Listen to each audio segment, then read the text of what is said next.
Now we're going to talk about acid-base, and this is going to be an introduction topic to the acid-base regulation. We can say that the clinical importance of acid-base regulation is to maintain an optimal pH, or a physiological pH, which is from 7.35 to 7.45, in order to maintain adequate functioning of biological processes and the enzymatic function. So we can see here that the normal pH, or physiological pH, is between 7.35 and 7.45. Life happens to be compatible between a pH of 6.8 and 7.8, and these are considered extreme measures of pH. And we can look at pH as being a concentration of hydrogen ions within the solution.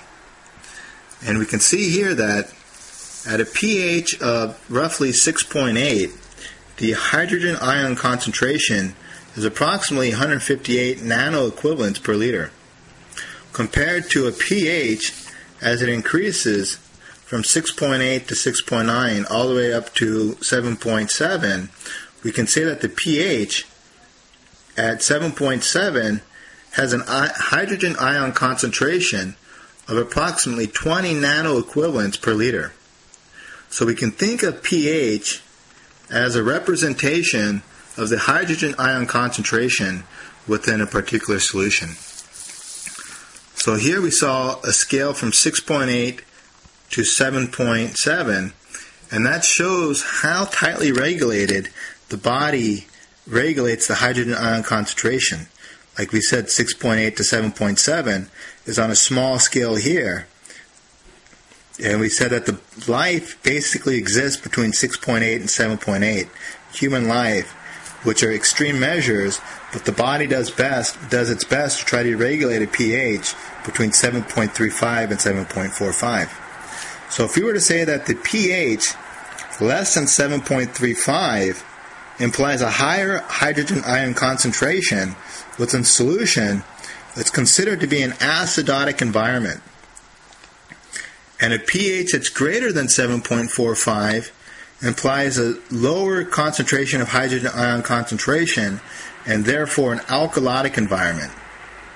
So here we discuss acidosis and alkalosis, and two primary processes that can create acidosis are respiratory acidosis and metabolic acidosis.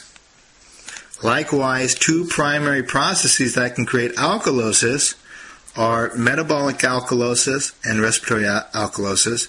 And we'll talk about this chart in more detail in the following lectures, in which we'll look at things in greater detail as far as the primary process and the compensatory mechanism, or the compensation, in hopes to try to bring the pH always back close to 7.35 to 7.45.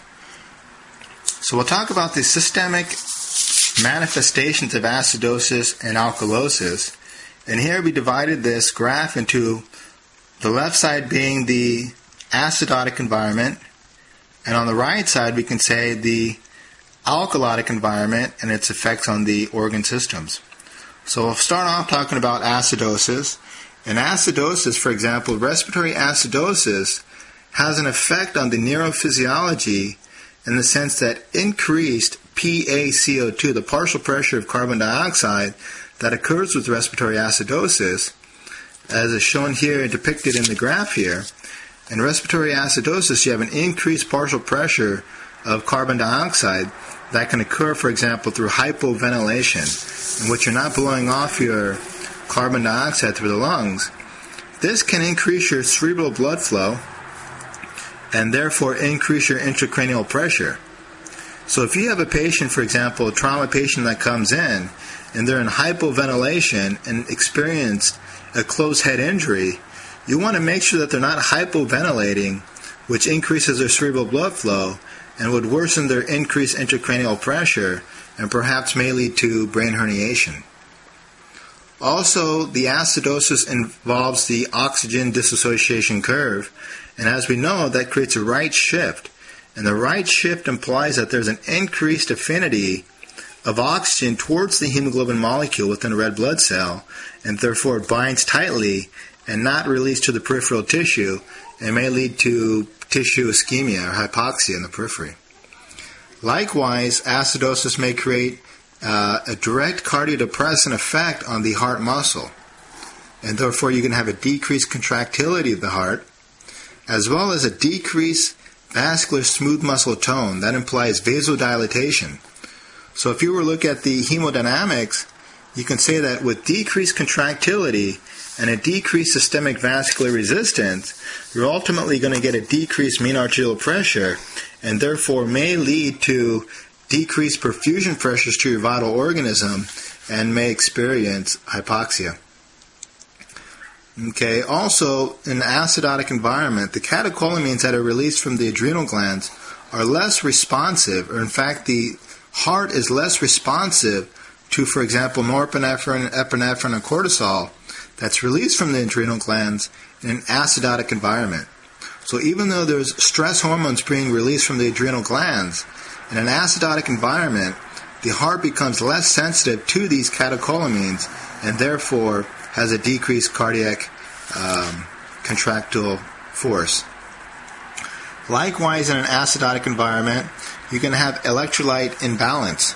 For example, you can have hyperkalemia that takes place in acidosis, so that you have an increased potassium concentration. And we talked about this in the cardiac physiology, how potassium has a strong role in the cardiac physiology as far as generating the action potential that ultimately generates a signal for contractility within the heart tissue. So therefore, when you have an imbalance of potassium physiology, we can say that there becomes a disorganization that may manifest itself in ventricular fibrillation.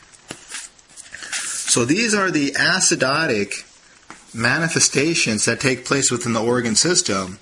And likewise, we can say that alkalosis has almost the opposite effects on the organ systems. For example, in alkalosis, that affects the cerebral blood flow in the sense that if you had respiratory alkalosis, for example, a patient's hyperventilating, they're anxious and they're breathing too fast, you can say that the partial pressure of carbon dioxide is decreased, and we can say that with the decreased carbon dioxide partial pressure, you're going to decrease your cerebral blood flow, and it's almost a one-to-one relationship in the sense that for every decreased partial pressure, or 1 millimeter decreased partial pressure of carbon dioxide, it decreases the cerebral blood flow by 1 ml per minute.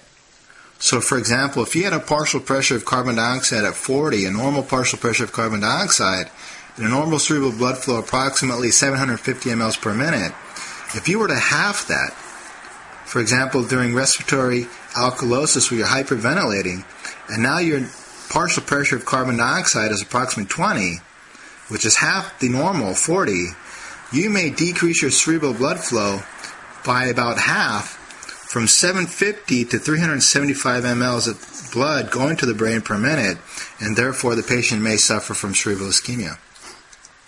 Likewise, if you were to look at the oxygen dissociation curve, you can say that alkalosis creates a left shift, and therefore oxygen binds less readily to the hemoglobin molecule, and therefore it's released more easily.